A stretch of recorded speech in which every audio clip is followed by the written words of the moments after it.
മറ്റൊരു കോപ്പ അമേരിക്കയ്ക്ക് കൂടി തിരശ്ശീല വീണിരിക്കുകയാണ്. കലാശപ്പോരിൽ കൊളംബിയയെ വീഴ്ത്തി അർജന്റീന 2024 എഡിഷൻ ചാമ്പ്യന്മാരായി. എതിരില്ലാത്ത ഒറ്റ ഗോളിനായിരുന്നു അർജന്റീനയുടെ വിജയം. എക്സ്ട്രാ ടൈമിലേക്ക് നീണ്ട മത്സരത്തിൽ 112-ാം മിനിറ്റിൽ ലൗറ്റേറോ മാർട്ടിനസ് ആണ് അർജന്റീനയുടെ വിജയ ഗോൾ നേടിയത്.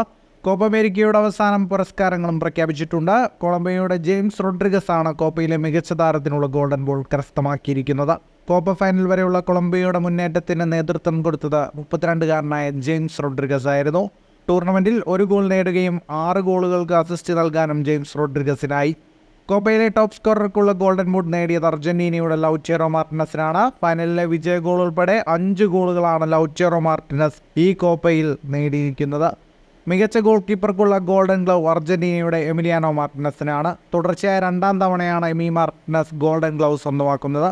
കോപ്പയിലെ 6 കളികളിൽ ഒറ്റ ഗോൾ മാത്രമാണ് എമി വഴങ്ങിയത്. 5 മത്സരങ്ങളിൽ ക്ലീൻ ഷീറ്റ്. ക്വാർട്ടർ ഫൈനലിൽ ഇക്വഡോറിനെതിരെ പെനാൽറ്റി ഷൂട്ടൌട്ടിൽ 2 കിക്കുകൾ തടഞ്ഞിട്ട് അർജന്റീനയെ വിജയത്തിലേക്ക് നയിക്കാനും എമിലിയാനോ മാർട്ടിനസിന് സാധിച്ചിരുന്നു. ഫുട്ബോൾ ലോകത്തെ കൂടുതൽ വാർത്തകൾക്കും വിശേഷങ്ങൾക്കുമായി സ്പോർട്സ് കഫേ ഇപ്പോൾ തന്നെ സബ്സ്ക്രൈബ് ചെയ്യുക.